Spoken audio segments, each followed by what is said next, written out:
जय हिंद दोस्तों आइए आज की वीडियो हम यूपी पेट के लिए मैथ्स का प्रैक्टिस सेट करते हैं। तो चलिए देखिए, पहला क्वेश्चन है, एक अयस्क में 26% लोहा है। 91 किलो लोहा पाने के लिए कितना अयस्क होना चाहिए। मतलब जो अयस्क है उसकी मात्रा में 26% सिर्फ लोहा है। ठीक है, तो अयस्क से हमें 91 किलो लोहा निकालने के लिए कितने किग्रा हमें अयस्क चाहिए। देखिए, तो अयस्क मान लेते हैं। अयस्क क्या होगा, अयस्क होगा अपना 100%। ठीक है, 100% अयस्क होगा, जिसमें से 26% है लोहा। ठीक है, तो इसमें दो भाग होंगे, एक 26%,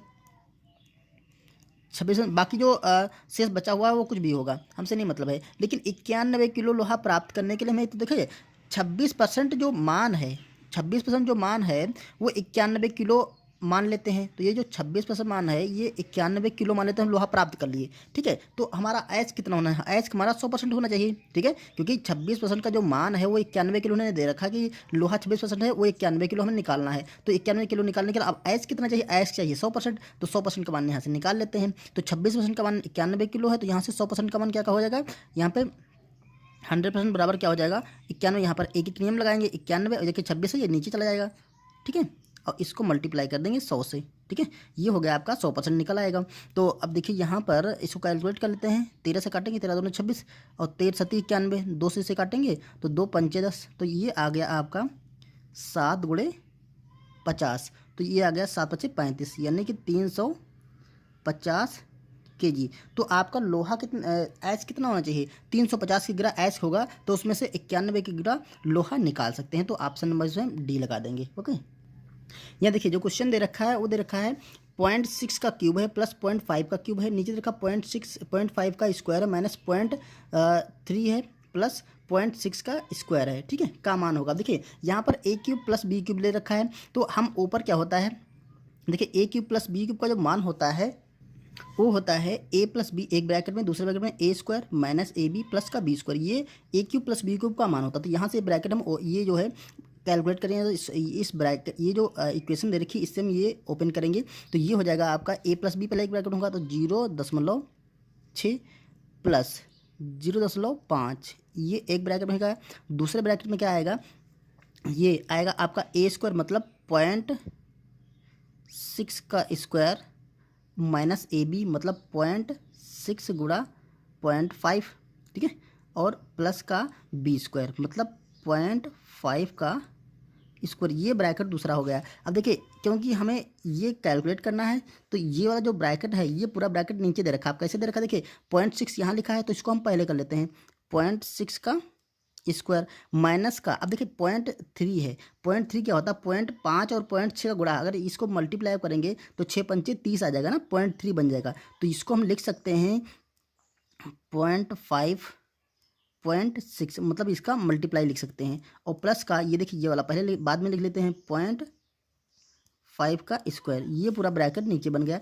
अब हम क्या करेंगे, ये वाला जो पूरा ब्रैकेट है, ये वाला पूरा ब्रैकेट इस ब्रैकेट से पूरा कैंसिल कर देंगे, तो आपका क्या बचेगा 0.6 प्लस 0.5। अब इसको आप ऐड कर लेंगे तो 6 5 आपका 11 हो जाएगा, और पॉइंट एक अंक बाद लग जाएगा, तो यहाँ पर 1.1 आ जाएगा। तो ये सिंपली आपका आ गया 1.1। तो ऑप्शन नंबर से डी लगा देंगे। दोस्तों इस टाइप के क्वेश्चनों में देखिए, अगर आप यहाँ पे प्लस लगा है, ठीक है, और नीचे आपका माइनस लगा है, तो आप इन दोनों को जोड़ दीजिए। अगर यहाँ पर माइनस लगा है तो नीचे डेफिनेटली प्लस आएगा, तो आप इसको घटा देंगे। अगर ऐसा समझ सकते हैं कि आप, अगर इस टाइप का क्वेश्चन है क्यूब वाला, अगर ऊपर प्लस लगा है तो इन दोनों ब्रैकेट के अंदर जो द्वितीय मान रखा है उसको जोड़ दीजिए। अगर यहाँ माइनस लगा है यहाँ पे, तो आप इन दोनों को घटा दीजिए, आपका आंसर आ जाएगा। ये सब करने की जरूरत नहीं है।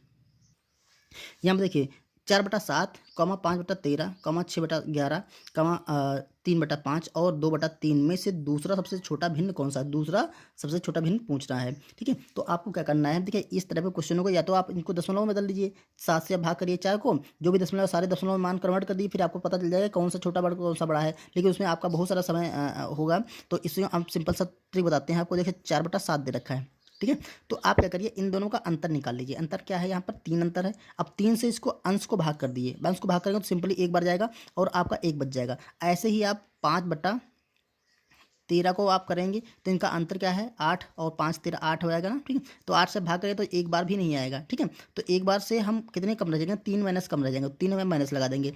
दूसरा क्या है 6/11 है, इसमें आपको देखिए 6 5 11, 5 का अंतर आ रहा है, तो यहाँ पर 1, एक बार 5 से भाग करेंगे 6 को तो एक बार आएगा और 1 + 1 बच जाएगा। ठीक है, इसके बाद आपका आ रहा है 3/13, 5, इसका अंतर आपका 2 है। 2 से भाग करेंगे तो 2 तियाँ 2 एकम 2, एक और आएगा, एक प्लस बच जाएगा। उसके बाद आ रहा है आपका 2/3। तो यहाँ से भाग करेंगे, हम देखिए एक का अंतर आ रहा तो 1 से 2 को भाग करेंगे तो ये 2 बार जाएगा। ठीक है, अब ये आ गए। अब देखिए इनसे हम कैलकुलेट कर लेंगे। उसने कहा है दूसरा सबसे छोटा भिन्न कौन सा है, दूसरा सबसे छोटा, तो सबसे छोटा कौन सा है, ये देखिए सबसे छोटा, क्योंकि इसे माइनस में आया मान है, एक बार माइनस लगे हैं। ठीक है, एक बार भी नहीं लगा सबसे छोटा, तो ये मान हो गया। इसका दूसरा सबसे छोटा कौन सा होगा, इसके से जो थोड़ा बड़ा होगा वो दूसरा सबसे छोटा होगा। तो देखिए इससे बड़े आपके आ रहे हैं 3 मान, एक ये सब में 3 प्लस आ रहे हैं। तो अब क्या करना है आपको, इसमें से वो सिलेक्ट करना है जो कि जिसका अंश सबसे छोटा होगा। तो अंश देखिए यहाँ पर सबसे छोटा अंश जिसका है 3/5, 6/11 और यहाँ पर 4/7। यहाँ पर सबसे अंश छोटा है ये वाला 3/5 का, तो आपका आंसर हो जाएगा ये वाला। ठीक है, तो आंसर नंबर हम बनाएंगे 3/5, यानी कि ऑप्शन नंबर हम इसमें डी टिक कर देंगे। चलिए अगला क्वेश्चन करते हैं। यहाँ देखा एक बल्लेबाज ने 19वीं पारी में 78 रन बनाए और उसका औसत 2 रन कम हो गया। तो अब औसत क्या, मतलब नया औसत उतना पूछना है। ठीक है, तो देखिए मान लेते हैं औसत है उसका x। ठीक है, तो अब करा 18 पारियों के रन, अब 18 पारियों के कुल रन कितने हो जाएंगे, तो औसत को मल्टीप्लाई करेंगे रनों की संख्या से। तो 18 पारी में उसने औसत बनाया है x, तो 18 पारियों की संख्या इतनी है, तो 18 से हम मल्टीप्लाई करेंगे x को, तो ये हो जाएंगे 18 पारियों के कुल रन, तो ये हो जाएंगे आपका 18x। ठीक है, अब 19 पारियों के कुल रन हमें निकालना है। तो 19 पारियों के कुल रन देखिए कितने हो जाएंगे, एक तो आपके 18 पारियों में कितने रन हैं, 18 पारियों में देखिए ये तो आप ऐसे कर सकते हैं कि जब 19 पारियों में औसत बनाता है तो वो औसत 2 रन कम हो जाता है। मतलब 19वीं पारी का जो औसत होगा, 19वीं पारी जो होगा उसका औसत क्या होगा आपका 2 रन कम है। 2 रन कम मतलब पहले एक्स औसत था, हमने पहले एक्स माना है, तो 19वीं पारियों का जो औसत होगा x-2 हो जाएगा, क्योंकि 2 रन औसत कम हो गया। तो 19 पारियों में जो कुल रनों की संख्या होगी वो 19 से हम मल्टीप्लाई कर देंगे x-2 को। ठीक है, अब देखिए हमें इन दोनों को ऐसे ऐसे बराबर करके आंसर लाना है। तो देखिए ये 19 पारी की कुल रन है, ये 18 पारी का कुल रन है, और 19वीं पारी में उसने 78 रन बनाए। तो अगर ये 78 रन हम इसमें जोड़ दें तो ये दोनों आपस में बराबर हो जाएंगे। ठीक है, देखिए ये हो जाएगा आपका 19 ब्रैकेट में x-2 बराबर होगा आपका यहाँ पर 18x, और इसमें हम जोड़ देंगे 78 रन। तो 78 रन, क्योंकि 78 रन बनाएंगे तो 19 पारी में, तो ये 19 पारी यहाँ पे हो गई, 19 पारी यहाँ पे। अब यहाँ से x का मान निकालेंगे तो हमारा पुराना वाला औसत निकल आएगा। देखिए इसको कैलकुलेट करेंगे तो ये हो जाएगा आपका, देखिए यहाँ पर हो जाएगा आपका 19x माइनस 19 दूना 38, तो ये हो जाएगा आपका 38 बराबर यहाँ पर 18x है प्लस का 78 है। तो अब संख्याओं को इधर कर लीजिए, तो ये देखिए इधर आएगा तो 19x माइनस 18x हो जाएगा यहाँ पे बराबर, ये इधर जाएगा तो जुड़ जाएगा 78 और प्लस 38। तो ये देखिए यहाँ पर बचेगा आपका x, और यहाँ पर बचेगा आपका 8 8 16 और 7 3 10 और 1 11, 116। मतलब जो x का मान आ गया वो 116 आ गया। मतलब हमारा जो पहले का औसत था वो x रन था, मतलब 116 रन था। ठीक है, पहले का औसत कितना था, 116 रन। अब कह रहा है 2 रन, 2 औसत उसने कहा है कि जब 19वीं पारी के रन जुड़े जाते हैं तो औसत 2 अंक कम हो जाता है, 2 रन कम हो जाता है। तो जो नया औसत होगा, उसने कहा अब औसत क्या है, तो नया औसत क्या होगा, पहले 116 था, अब 2 औसत कम हो गया, तो 116 से हम जब 2 घटा देंगे तो हमारा बचेगा 114। ठीक है, तो हमारा जो नया वाला औसत पूछ रहा है वो 114 हो जाएगा। ठीक है, तो ऑप्शन नंबर से हम बी टिक कर देंगे। अगले क्वेश्चन देखते हैं। यहाँ देखा यदि एक संख्या का 31% 46.5 है तो संख्या क्या होगी। 31% दे रखा है ये, तो संख्या निकालनी है। तो संख्या कितनी होती है आपकी, जब परसेंट में कोई भी मान दे रखा तो जो टोटल उसका मान होगा, मतलब संख्या यहाँ पर क्या होगी, यहाँ पर संख्या मान लेते हैं हम 100%। तो 31% का मान सिंपली दे रखा है, 31% बराबर 46.5 दे रखा है। ठीक है, तो आपका 100% का मान निकाल लीजिए। तो 1% देखिए ऐसे कर सकते हैं कि 1% का मान आपका हो जाएगा 46.5 और बटा 31। अब 100% का मान नहीं, तो इधर भी 100 से मल्टीप्लाई कर देंगे और इधर भी हम 100 से मल्टीप्लाई करेंगे, तो यहाँ पे आ जाएगा आपका 100% बराबर, यहाँ पे देखिए इसको कैलकुलेट कर लेंगे तो ये हो जाएगा आपका 31 से काटना है, तो 31 से भी काटेंगे तो दोस्तों 15 बार जाएगा। आप 15 से मल्टीप्लाई करेंगे, 15 एकम 15 और 15 45 से 46, तो 31 से 15 बार जाएगा। तो यहाँ पर हम 15 लिखेंगे, क्योंकि एक अंक का पॉइंट लगा तो यहाँ पे हम पॉइंट लगा देंगे। ठीक है, तो अब देखिए इसका मल्टीप्लाई करेंगे तो ये देखिए 1.5 और मल्टीप्लाई बाय 100 करेंगे तो ये हो जाएगा आपका 1500 पॉइंट, एक अंक बार लगा है तो पॉइंट यहाँ लगा देंगे, मतलब हमारा आ जाएगा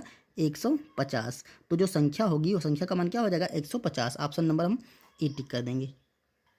यहाँ पर देखिए दे रखा है x की पावर 2.3 बटे 8 बराबर 2/x⁴ में x का मान है। x का मान यहाँ पे निकालना है, तो हमें इसे क्या करना है, सिंपली से क्रॉस मल्टीप्लाई कर देंगे। तो क्रॉस मल्टीप्लाई में एक नियम होता है, अगर x⁴ आपका m दे रखा है और उसको गुणा कर लें x⁴n से, तो गुणा करने पर हमारा बेस तो वही रहता है और घातें आपकी जुड़ जाती हैं। तो यहाँ पर हो जाएगा m + n, ये रूल होता है घातांकों में, तो यही यहाँ पे अप्लाई करना है। तो ये हो जाएगा x⁴ 2.3 गुणा x⁴ 7.1.7, ठीक है, बराबर इन दोनों को मल्टीप्लाई करेंगे तो 8 दूना ये हो जाएगा आपका 16। अब देखिए यहाँ पर गुणा है तो घातें आपको क्या हो जाएंगी, जुड़ जाएंगी। तो यहाँ पर x⁴ आ जाएगी 2.3 + 1.7 बराबर 16, ये हो जाएगा आपका x⁴। ये जोड़ेंगे ना, देखिए 7 7 3 10 का 0 और 2 1 3 1 4, x⁴ 4 बराबर 16। अब देखो यहाँ पर x⁴ 4 है, अब यहाँ पर भी कह सकते हैं कि जो 16 है ये 2 हम 4 लिख सकते हैं, 2 दूना 4 और 4 दूना 8, 8 दूना 16, 2 4, ये पावर यहाँ से कैंसिल हो गए, तो x का मान सिंपली आपका 2 आ गया। तो यही पूछा था यहाँ पे x की वैल्यू क्या होगी, तो x की वैल्यू 2 होगी, ऑप्शन नंबर में डी टिक कर देंगे। दोस्तों ये थे कुछ क्वेश्चन जो कि हमने प्रैक्टिस सेट के तौर पे आपके साथ शेयर किए। उम्मीद है वीडियो पसंद आया होगा, क्वेश्चन समझ में आए होंगे। अगर वीडियो पसंद आए इसे लाइक करिए, चैनल पर नए आए हो तो सब्सक्राइब करिए, ठीक है। मिलते हैं नेक्स्ट प्रैक्टिस सेट के साथ, तब तक के लिए थैंक यू।